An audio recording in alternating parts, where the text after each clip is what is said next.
Bonjour, dans cette vidéo, on va apprendre à faire un jeu de Nîmes contre l'ordinateur. Cette vidéo, c'est la deuxième. En fait, on a déjà fait dans un premier programme un jeu qui nous permet de jouer au jeu de Nîmes contre un autre joueur. Et je vais me servir du code de ce programme pour le réadapter de façon à jouer contre l'ordinateur si on est tout seul.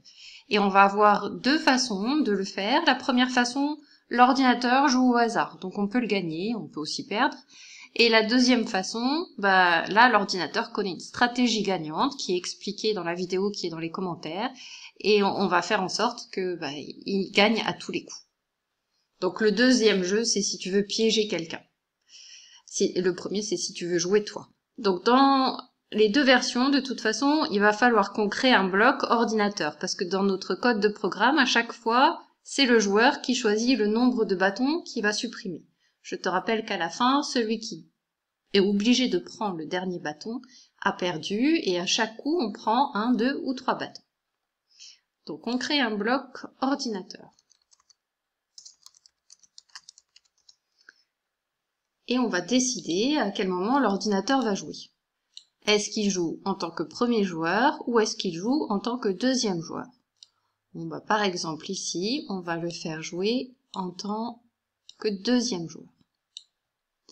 Il va falloir aller adapter pas mal de choses avant de définir ce bloc. Alors, si on commence, joueur 1, à toi de jouer. Ça c'est bon, sauf que c'est plus le joueur 1. Il va simplement dire à toi de jouer, puisqu'on n'a qu'un seul joueur. Et quand il joue, à ce moment-là, il va dire à mon tour maintenant.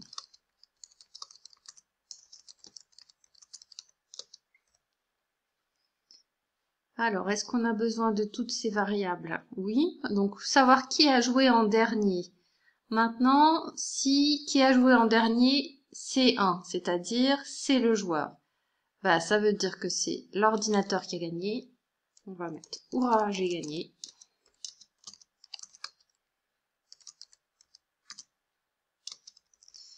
Et sinon c'est le joueur qui a gagné. On va le féliciter. Félicitations. Tu as été plus fort que moi.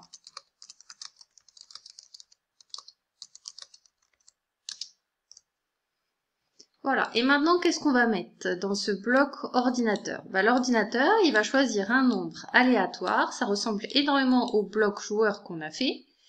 Donc, il va choisir un nombre aléatoire entre 1 et 3.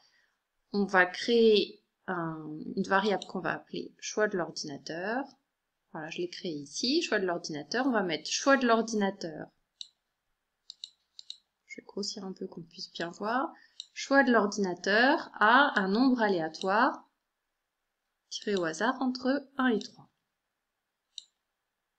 Ça va être le nombre d'allumettes que l'ordinateur veut voir disparaître, le nombre de bougies qu'il veut voir disparaître. Donc on va répéter le choix de l'ordinateur fois le nombre de fois qu'il a choisi.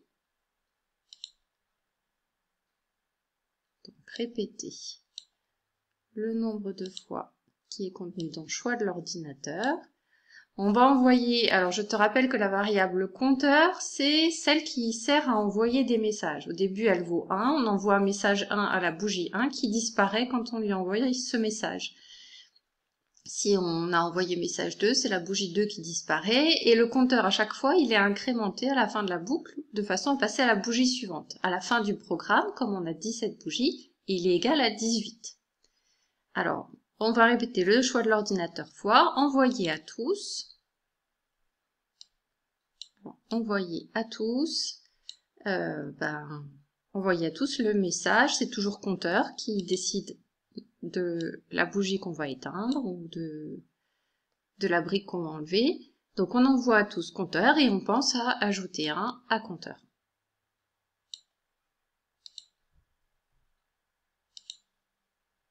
Donc avant de lancer le jeu, j'ai changé également dans l'introduction, parce que c'est pas un joueur contre un autre joueur, mais c'est moi contre l'ordinateur. Donc il nous dit on va jouer au jeu de Nîmes et celui qui prend la dernière allumette a perdu.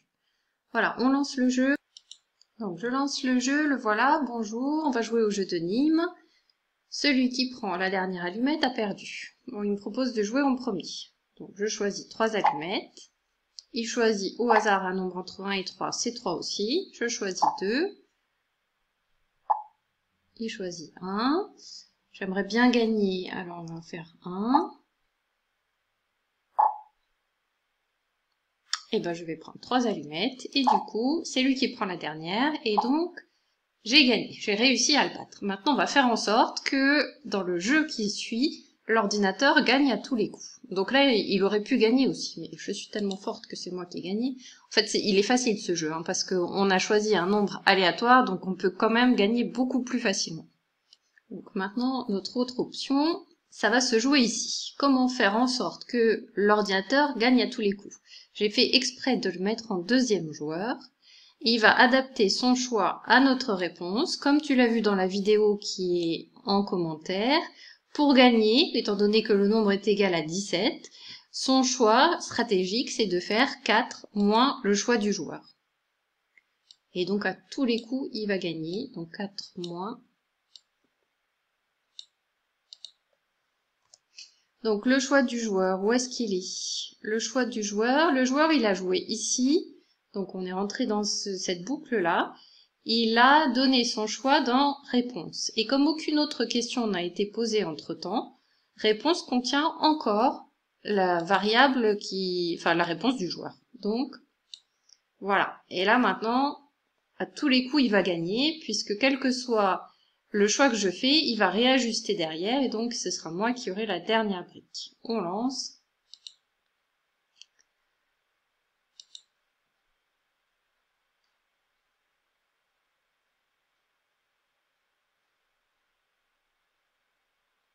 Alors, combien d'allumettes je veux prendre? 2.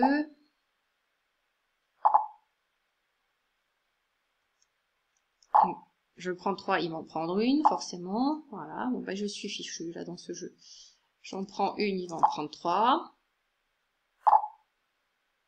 Ok, j'en prends encore une.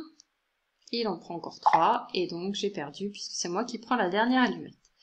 Donc tu peux faire ce jeu-là si tu veux essayer de piéger quelqu'un. Et si tu veux jouer, tu peux faire l'autre option du jeu. Et il reste le jeu aussi un joueur contre un joueur qu'on a vu dans une précédente vidéo. Voilà, cette vidéo est terminée. À bientôt!